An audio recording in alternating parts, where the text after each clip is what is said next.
할렐루야. 특세 특밤 시즌 9 예수님과 함께 걷는 40일 현장과 온라인으로 함께 예배드리시는 이한가족을 축복합니다. 우리의 모든 아픔을 아시는 그 주님이 일어나 걸으라 말씀하십니다. 그 음성 듣고 믿음으로 나아가는 시간 되기를 바랍니다.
주님을 바라보며 찬양하기 원합니다.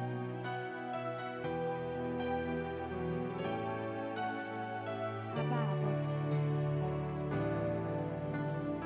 아바 아버지, 아바 아버지, 나를 안으시고 바라보시는 아바 아버지, 아바 아버지,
사랑과 은혜가 많으신 하나님 아버지 감사합니다. 태초부터 예정하시고 계획하셔서 우리를 주님의 자녀 삼아 주심에 또한 감사드립니다. 예수님과 함께 걷는 40일 특세 특밤을 저희에게 허락하여 주시고 이 시간을 통해 예수님께서 걸어가신 길을 저희도 함께 걸어가며 주님과 동행하는 삶을 살아가게 하여 주시옵소서. 깨어 기도하라고 하신 주님의 말씀을 기억하며 이 시간 주님께 나와 새벽을 깨우는 주님의 자녀들을 사랑하고 축복하여 주시옵소서. 주님께 나와 간구하는 저희들의 기도가 나만을 위한 기도가 아닌 주님의 나라와 교회를 위해, 나라와 민족을 위해, 세계를 위해 기도하는 기도의 용사가 되게 하여 주시옵소서. 주님의 자녀된 저희들이 주님의 말씀대로 잘 살아가고 있는지 돌아보게 하여 주시옵소서.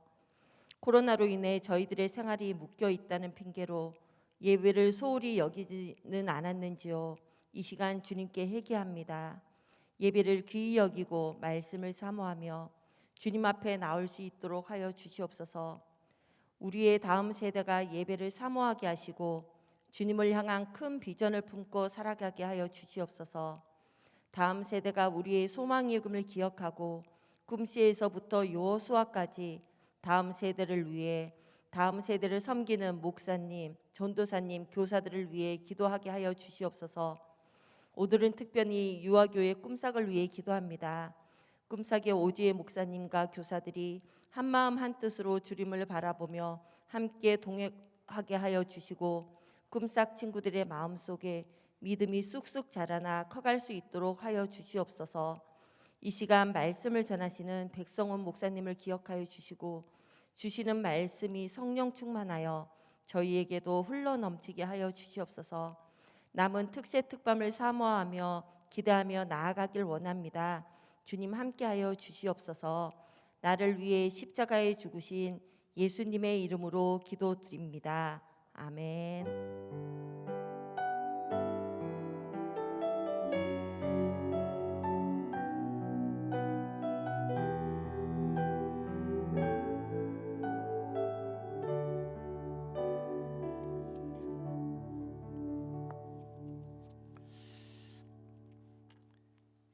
특세와 특밤 시즌 9 30번째 시간입니다. 오늘은 꿈싹, 특별히 꿈꾸러기와 함께 예배합니다.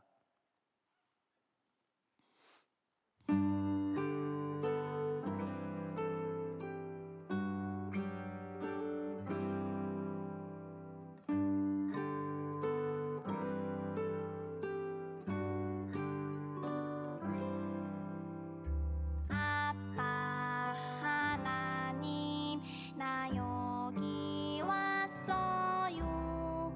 마음과 두 손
예.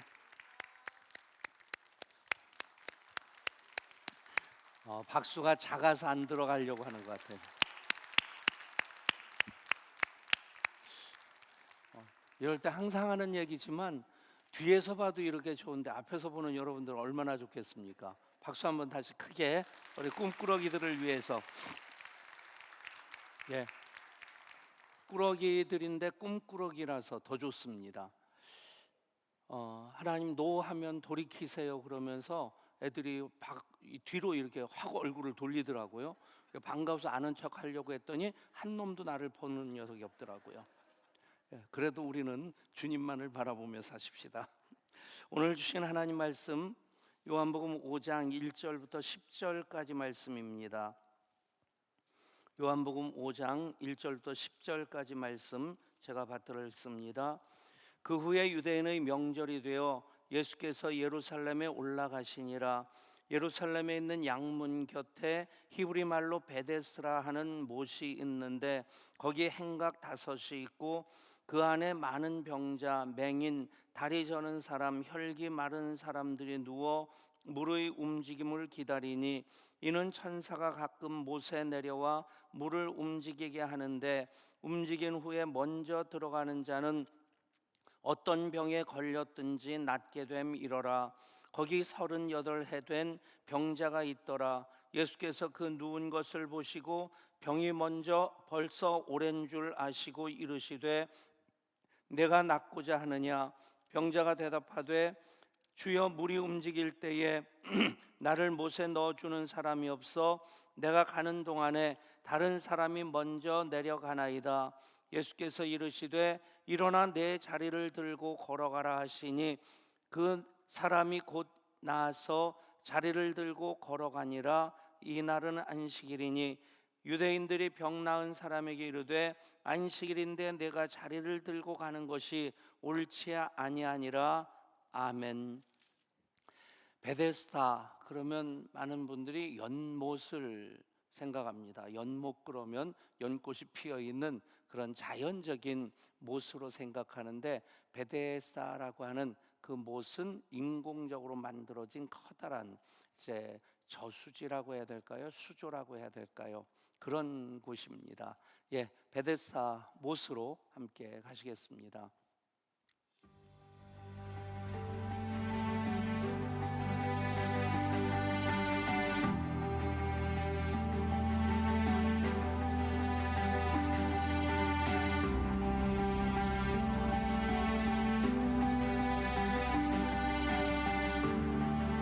베데스다는 자비의 집이라는 뜻을 가지고 있으며 예루살렘 옛성 북동쪽 스데반 문 옆에 위치해 있습니다. 베데스다는 주전 2세기 유대인들의 독립왕국이던 하스모니아 왕조 시절 성전에서 사용할 물, 특히 성전에 들여진 제물의 양들을 씻기기 위해 만들어졌습니다. 길이가 105m이고 넓이가 7.5m가 되는 큰 곳이었습니다. 그런데 성전의 쓸물을 저장하기 위한 목적으로 만들어진 베데스다의 병자들이 모여들었습니다. 이유는 천사가 와서 물을 동요시킬 때 가장 먼저 못에 들어가면 병이 낫는다는 전설 때문이었습니다.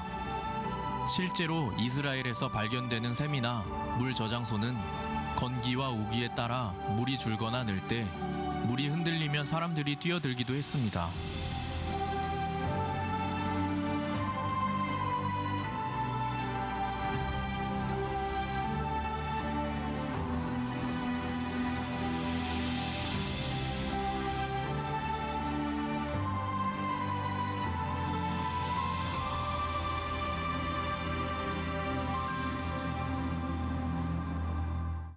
예수님께서 이곳 베데스다에 오셨습니다. 그리고 천사의 전설대로 병 낫기를 소망하며 그곳에 머물고 있는 한 사람을 만났습니다. 물이 흔들거릴 때 못에 들어가야 하는데 그에게는 돌봐주는 사람도 그를 물에 넣어주는 사람도 없었습니다. 그는 그렇게 그곳에서 38년을 살았습니다. 예수님께서는 그 영혼을 불쌍히 여기시고 자비의 집인 베데스다에서 38년 된 병자를 고쳐주셨습니다. 그리스도인은 예수님을 닮아 인간을 사랑하고 인간에게 자비의 길을 여는 사람들입니다. 그리스도인은 스스로 자비의 통로가 되어 하나님의 사랑이 그리스도의 예수의 은혜가 그것을 필요로 하는 사람에게 전해지도록 해야 합니다. 우리가 하나님의 사랑과 자비의 통로가 될 때 세상 곳곳 베데스다 곁에서 희망을 갈구하는 이들은 구원의 빛을 보게 될 것입니다. 오늘 우리가 예수님과 함께 걷는 여정은 인간을 사랑하신 자리 베데스다입니다.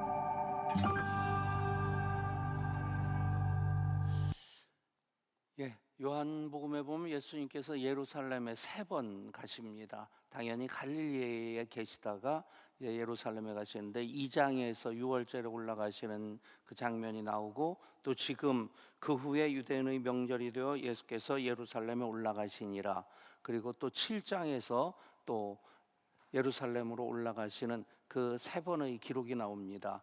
그래서 이제 유월절이 1년에 한 번씩 있으니까 예수님이 3번 유월절을 지키셨고, 그래서 3번의 그 3년의 공생애를 사셨다는 그 근거가 됩니다. 이제 두 번째 예루살렘에 오르셔서 하신 일 중에 바로 이 일이 이제 대표적인 일로 기록되고 있는데, 바로 베데스다 못에서 38년 된 그 병자를 고쳐 주신 일입니다. 베데스다라는 말은 자비의 집이라는 뜻이죠. 그런데 거기서 벌어지는 일들을 보면 전혀 자비롭지 못한 그런 장면입니다. 이제 오늘 우리 성경을 보면 3절에 다른 사람이 누워 물의 움직임을 기다리니 거기에 이제 괄호가 쳐져 있습니다. 그리고 4절 마지막에 낫게 됨 이러라, 그 부분에 또 괄호가 쳐져 있죠. 그리고 그 아래 설명을 보면 어떤 사본에는 이 괄호 내의 구절이 없고 3절의 누워는 누웠으니로 되어 있음. 아마도 이제 가장 오래된 그 원본은, 성경 원본이 존재하지 않습니다. 그런데 이제 지금 우리가 가지고 있는 성경은 성경학자들, 사본학을 통해서 원본을 계속해서 복원하는, 그 원본과 비교하는 과정을 통해서 99.9% 원본과 일치하는 그 성경으로 보시면 됩니다. 그런데 이제 조금 전의 사본보다 나중의 사본의 내용들이 나오는 경우가 있을 때 이렇게 표시를 합니다.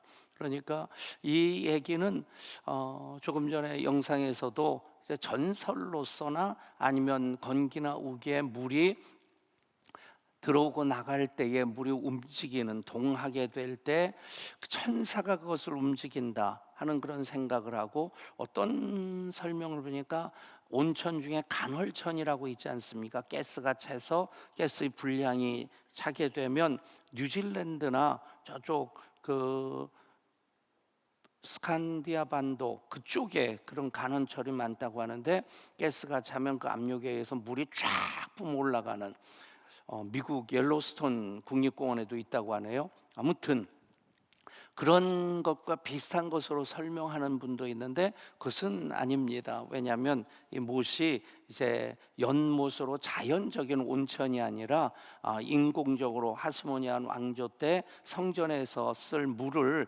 저장하게 만든 그런 수조이기 때문이죠. 꽤나 큰 수조죠. 그런데 그곳에 그런 전설이, 얘기가 들려지기 시작하고 사람들마다 그런 바램으로 그곳에 모여오기 시작했는데, 그러니 얼마나 많은 병자들이 모였겠습니까? 그 장면을 많은 병자, 맹인, 다리 저는 사람, 혈기 마른 사람들이 누워 물의 움직임을 기다리고 있는 겁니다. 그러니 물이 움직일 때 누구나가 다가 아니라 가장 먼저 들어가는 그 사람, 가장 간절한 마음으로, 그냥 마음의 바램으로도 기적은 일어날 수 있다고 봅니다. 근데 문제는 그런 장면 한번 생각해 보십시오. 그냥 가장 익숙한 장면으로서 우리가 비교해 볼 수 있는 것은 응급실이나 전쟁터에서의 야전병원으로 생각해 보면 될 것 같습니다. 제가 응급실에 직접 들어가 본 적은 없었는데 아버님 모시고 응급실에 들어갔다가 응급실에만 이렇게 거의 이틀 동안 계셨었는데, 응급실 들어가서 그 이전은 뭐 신방을 해도 중환자실 잠깐 들어갔다 나오고 그런 병원 신방을 했지, 응급실에 들어가서 그곳에 밤늦게까지 앉아 있다가 집사람이 교대를 해서 제가 또 새벽기도 때문에 와서 잠자고 새벽기도 하고, 그렇게 꽤 오랜 시간 동안 머물러 있다 보니까 야, 여기가 전쟁터구나. 그냥 이곳저곳 응급실로 실려온 분들이 멀쩡한 분들이 어디 있겠어요. 다 아프다고 그냥 신음소리를 토하고, 그리고 뭐 여기저기서 간호사 선생님 막 그러면서 막 불러 제끼고, 그냥 저마다 자기가 제일 아픈 거죠. 그러니까 자기 먼저 봐달라고 하는데, 보면 거기서 그 응급실에 계시는 의사든 간호사든 그분들을 보면 그분들은 표정 변화도 없어요. 1년 12달 맨날 그 일을 하니까 그냥 정해진 매뉴얼에 의해서 그냥 하는 겁니다. 누가 소리 지른다고 와서 도와달라고 한다고 잠깐 기다리세요 그러지 어떤데요? 그러면서 달려오질 않습니다. 근데 예수님은 달려오십니다. 아멘. 어찌됐든 그런 장면, 그냥 응급실보다도 더 처절한 곳은 전쟁터의 야전병원이겠죠. 팔다리가 잘려지고 막 그래가지고 목숨이 경각간에 달려있는 그런 상황에서 누군가 나를 도와주면 나는 살 수 있겠다고 하는 그런 바람으로 그 간절함이 처절한 환경 가운데 더 클 수밖에 없겠죠. 지금 베데스다, 자비의 집이라고 하는 그 이름을 가진 못인데, 그런데 그 분위기는 처절한 분위기입니다. 그 가운데 38년 된 이 병자, 38살이라고도 볼 수 있겠고, 병을 앓은 지 38년이라고도 볼 수 있겠고, 베데스다에 머문 지 38년이라고도 볼 수 있겠는데, 어찌됐든 그 세 가지 가능성 어느 것이 맞든 간에 이 모든 것 상황이 그 사람으로서는 이제는 그 간절한 희망, 일낮 한낮 칠낮 같은 희망을 가지고 찾아갔는데, 이제는 완전히 절망으로서 다 포기해야 되는 그런 상황까지가 38년 아니겠습니까? 지금이야 우리나라 평균 수명이 남자도 78세 뭐 그러고요, 여자들은 80세를 넘었습니다. 그러니까 뭐 우스갯소리 같지만 요즘 재수 없으면 100살 산다고. 그러니까 평균 수명이 78세 뭐 81세 그럴 겁니다. 그렇게 보면 평균 수명입니다. 저희 어머니도 73세 세상 천국 떠나 가셨으니까, 그러니까 저희 어머니 목도 한 10년 가까이 누군가가 대신 사셔야 될 몫이란 얘기입니다. 근데 우리나라 평균 수명이 이렇게 길어진 때가 별로 되질 않았습니다. 6.25 전쟁이라든가 이 평균 수명을, 우리나라도 처음 이것을 측정이라고 해야 되나요? 할 때, 통계를 낼 때 40 몇 세가 우리나라 평균 수명이었고, 조선시대 같은 때는 30 몇 살 그렇게 나옵니다. 그러니까 2000년제 유대에서 평균 수명이 뭐 40세 안팎으로 보면 되지 않겠나. 그럼 38년이라고 하면 평생 사는 동안 이 병으로 알아왔단 얘기입니다. 그런데 또 38년 동안 거기에 머물렀다고 한다면 이 물이 1년에 몇 번 움직이는지 몰라도 가려고 하면 누군가가 먼저 들어갔고, 그리고 도와줄 사람이 있다면 딱 준비하고 있다가, 이럴 때는 일본말이 더 이게 실감이 나는 것 같아요. 요이 땅 하면서 딱 준비하고 있다가 그냥 움직이려고 하면 옆에 가족들이 그냥 들쳐업고 뛰어가면 될 텐데, 그런데 그런 상황이 아니라는 거죠. 그래서 38년 기다리는 중에 이 사람이 12회를 혈루증으로 앓던 여인보다 더 깊은 절망의 나락에 빠져 있는 그 상황이란 얘기입니다. 근데 예수님 베데스다 못으로 가셨습니다. 그리고 여기 말씀 보면 거기 38해 된 병자가 있더라. 예수께서 그 누운 것을 보시고 병이 벌써 오래된 줄을 아시고 이르시되 내가 낫고자 하느냐. 보시고 아시고. 여러분, 이 말씀을 조금 그 다음의 말씀과 연결해 보면요, 이 사람이 안식일 날 그 자리를 들고 걸어갔습니다. 영상 마지막에 보면 그 제사장들이 안식일 날 자리를 들고 걸어오는 이 사람에 대해서 막 손가락질하면서 이러면서 이게 왜 안식일 날 일을 하느냐, 너 왜 제정신이 하는 그런 표정 아닙니까? 그래가지고 그 사람들이 묻습니다. 12절 보면 그들이 묻되 너에게 자리를 들고 걸어가라 한 사람이 누구냐 하되 고침을 받은 사람은 그가 누구인지 알지 못하니 이는 거기 많은 사람이 많음으로 예수께서 이미 피하셨습니다. 여러분 보면 굉장히 배은망덕한 사람일 수 있겠다. 그런데 또 바꿔놓고 생각해 보면 38년 만에 지금 일어나서 자리를 꼭 들고 걷는 거예요. 그게 너무 좋아서 자기 자신도 너무 이게 믿어지지 않아서 진짜 걸어지네? 내가 지금 걸어가고 있는 건가? 이게 꿈이야 생새야? 저도 한번 그런 적이 있었어요. 너무 좋은데 이게 꿈이냐 생시냐는 그런 생각이 들면서 진짜 이거 한번 꼬집어 봤었어요. 아프더라고요. 그런 상황에서 이 사람이 지금 걸어가고 있는데 정작 자기를 낫게 하니가 예수님이신 것도 모르고 이 사람은 지금 걸어가고 있는 겁니다. 이 사람 보면서 왜 안식일 날 자리를 들고 걸어가느냐, 또 아니면 우리 입장에서, 제자들 입장에서는 어떤 것 가지고 야단칠 수 있겠어요? 이 사람아, 지금 제정신이야? 38년 된 너를 고쳐주신 그분이 예수님이신 줄도 모르고 그냥 가? 무슨 정신에 살아? 이게 인간이야? 뭐 그러면서 뭐 야단칠 수 있겠죠. 여러분, 그런데 예수님의 자비는, 은혜라고 하는 그 의미가 무엇입니까? 하나님이 우리들에게 주시는 조건 없는 사랑입니다. 조건을 만약 따지려고 한다면 내가 이만큼 기도해서 내가 응답받았다? 여러분, 하나님의 기도의 분량을 채울 수 있는 사람이 누가 있겠어요?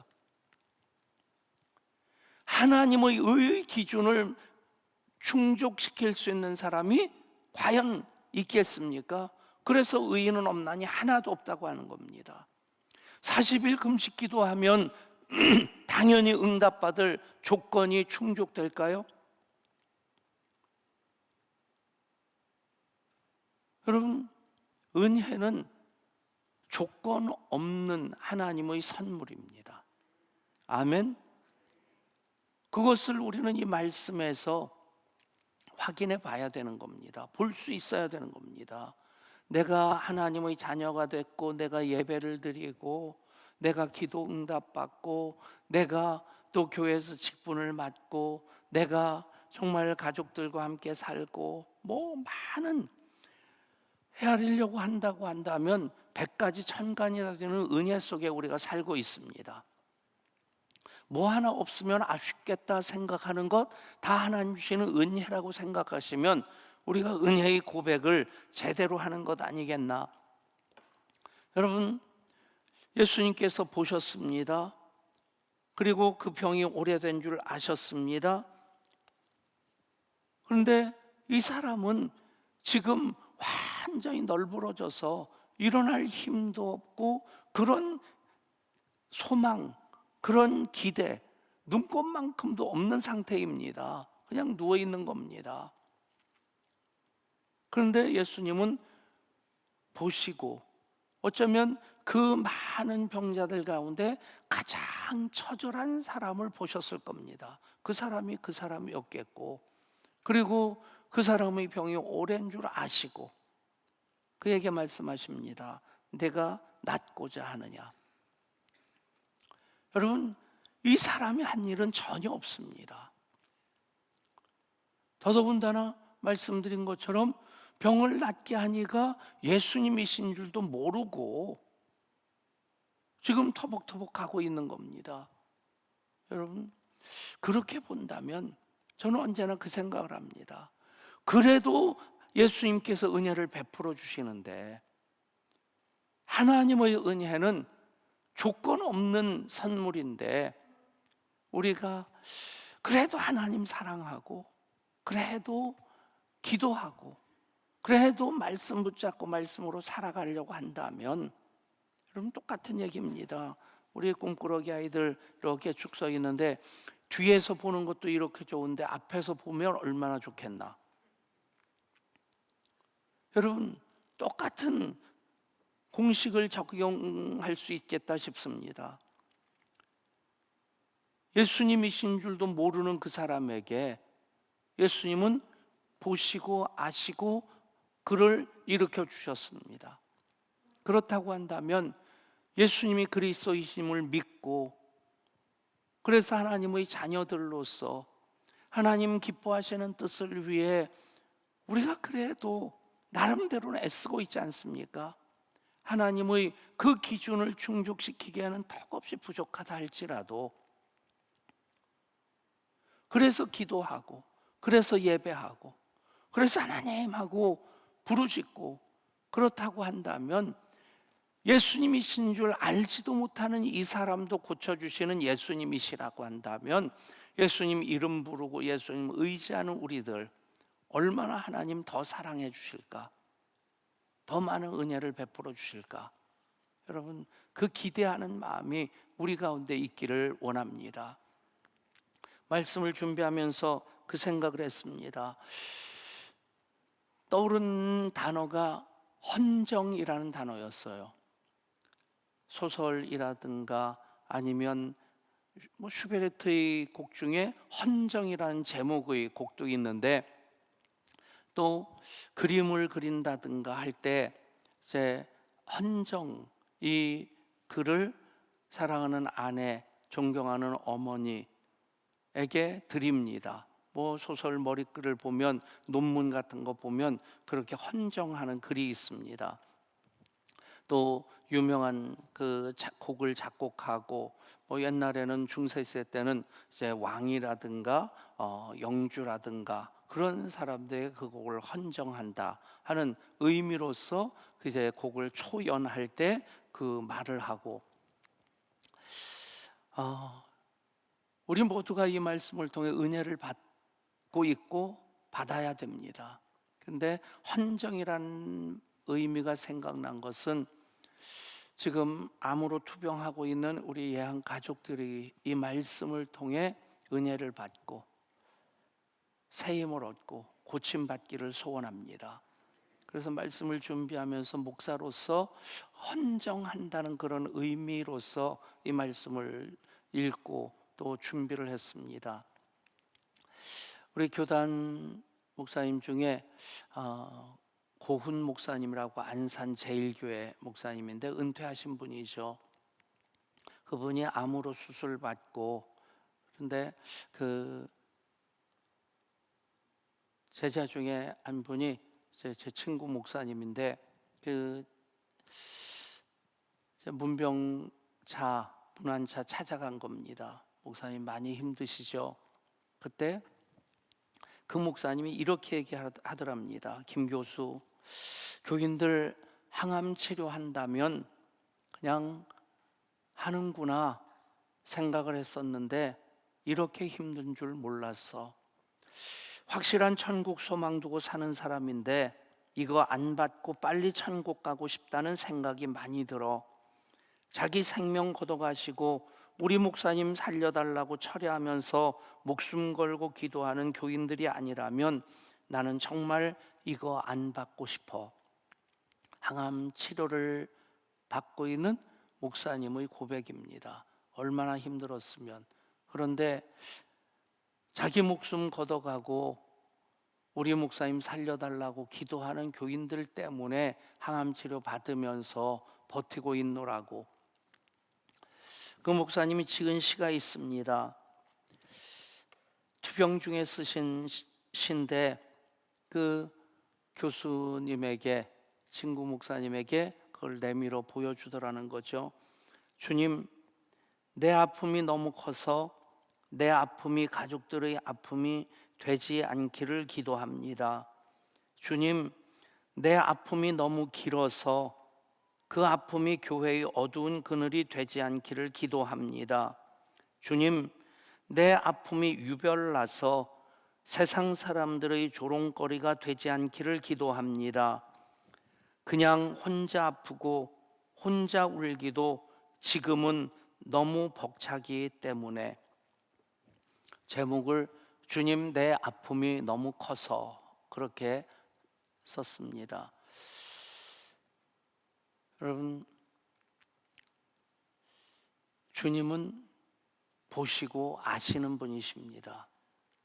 몇 명이 있었는지 모르겠는데 왜 이 38년 된 병자냐?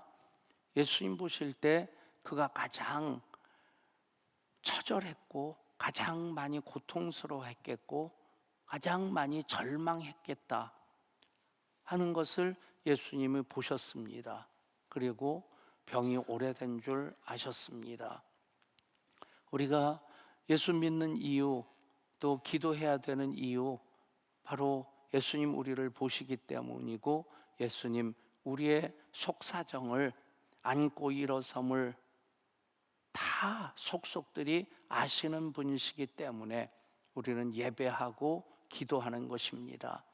또 우리 치료 중에 계시는 다른 치료도, 다른 병도 쉬운 건 아니겠지만 항암 치료 받고 있는, 또 방사선 치료하는 앞두고 있는 우리 예양가족들, 이제 몇 분 이름을 말씀드린다면 정혜조 집사님, 김영태 집사님, 그리고 정소연 집사님, 김세진 집사님, 이순옥 성도님, 이분들 우리가 똑같이 그 바라는 마음 가지고 중보하며 기도할 수 있기를 원합니다. 예수님의 마음으로 보시고 아시고 그 은혜가 예수님으로부터 임하고 또 우리도 그 예수님의 마음으로 위해서 함께 기도할 때 그 기도가 하나님께서 더 귀 기울여 들으시는 기도, 또 소중히 손바닥에 새겨주시는, 그리고 응답하시는 기도가 될 줄 믿습니다. 절망과 희망, 어쩌면 38년 병자로 그렇게 살아오는 동안 이 사람에게 희망이라고 하는 것은 정말 눈꼽만큼도 없는 그런 상황입니다. 근데 이렇다 하지 않더라도 어느 누구나 다 희망은 가지고 있습니다. 기대하는 것은 있습니다. 그 절망과 희망 사이에 예수님이 들어오시면, 예수님이 개입하시면 그 절망의 상황은 희망이 됩니다. 그것이 기도의 응답이고 그것이 말씀의 성취가 되기를 주님 이름으로 축복합니다. 우리 찬양합니다.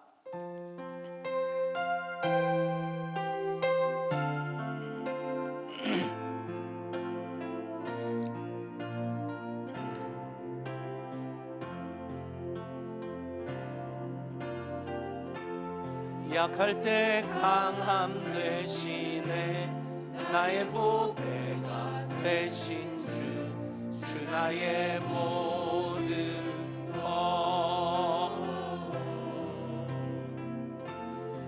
주 안에 있는 보물을 나는 포기할 수 없네 주 나의 모든 것 십자가 죄사하셨네 십자가 죄사하셨네 주님의 이름 찬양해 주 나의 모든 것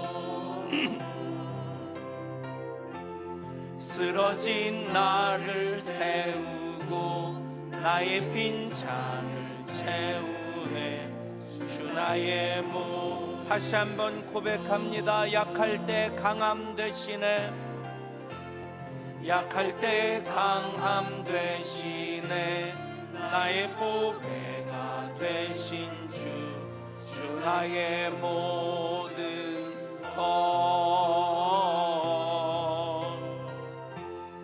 주 안에 있는 보물을 나는 포기할 수 없네 주 나의 모든 것 십자가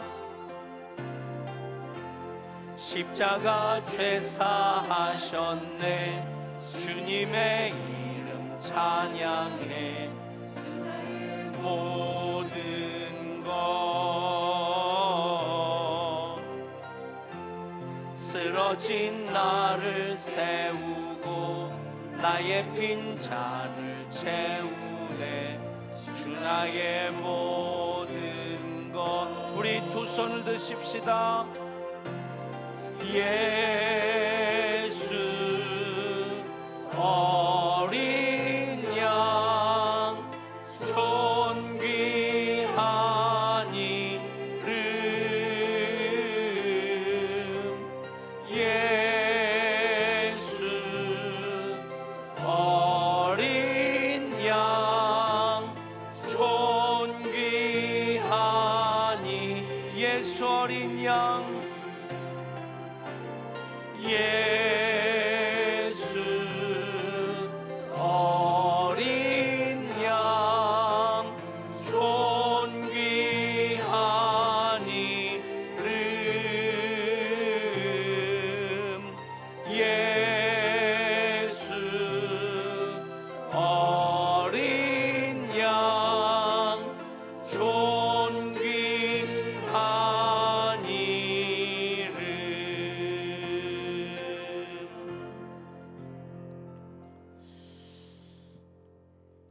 베데스다 주님의 몸된 교회가 베데스다입니다.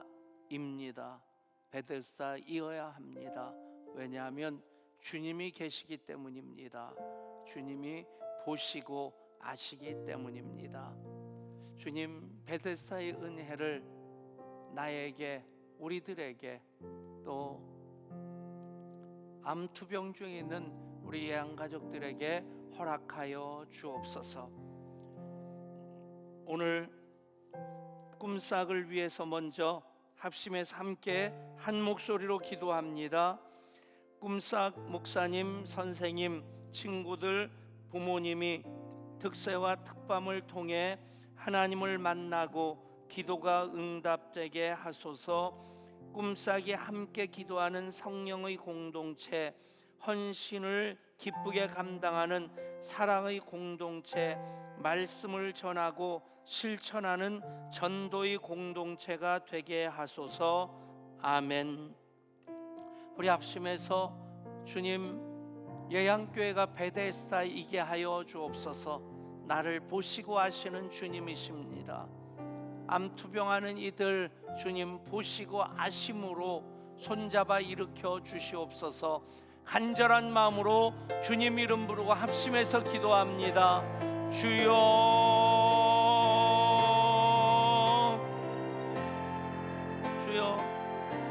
이곳이 베데스다입니다. 예양교회가 베데스다입니다. 주님이 오셨기에, 주님이 계시기에, 주님이 보시고 아시기에 이곳이 베데스다가 되어서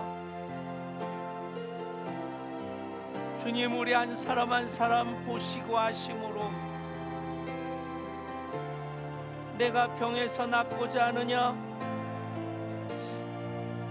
주님 그렇게 일으켜 주시옵소서.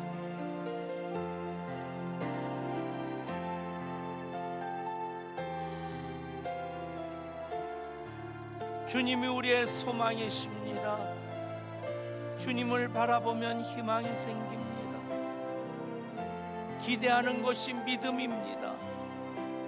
바라는 것들의 실상이고 보이지 않는 것들의 증거입니다. 주님, 기도하는 우리 모든 기도 제목 보시고 아십니다. 들으시고 아십니다. 그래서 손잡아 주십니다. 일으켜 주십니다. 보시고 하셔서 주님 행하시는 놀라운 일 우리 가운데 있게 하여 주옵소서. 행하시는 그 놀라운 일 보게 하여 주옵소서.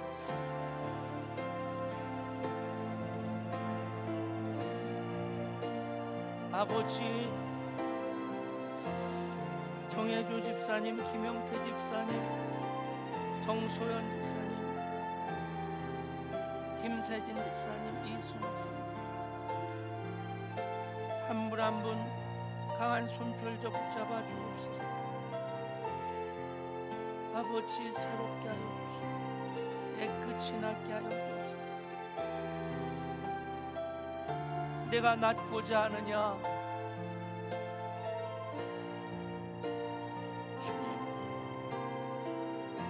주님이 희망이십니다. 주님이 소망이십니다. 주님을 믿는 우리들 주님을 기대합니다. 주님을 바라고 의지합니다.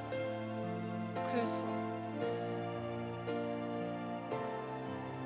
낫게 하시는 주님의 역사, 고쳐주시는 역사, 해결하여 주시는 역사, 온전케 하시는 은혜의 역사, 응답되는 역사 있게 하여 주옵소서. 귀한 예물 드린 손길 드리십니다. 11조로 드립니다. 가족 모두 후유증 없이 건강하게 회복시켜 주심에 감사드립니다. 주님 말씀에 순종하는 삶이 되게 하여 주옵소서. 방사선 치료 잘 이기게 하여 주옵소서. 새 것이 되게 하여 주옵소서. 좋은 선생님, 좋은 친구들 만나게 하시고 친정 식구들 주께 돌아오게 하시고 남편과 자녀들 인격적으로 주님을 만나게 하여 주옵소서.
깊어야만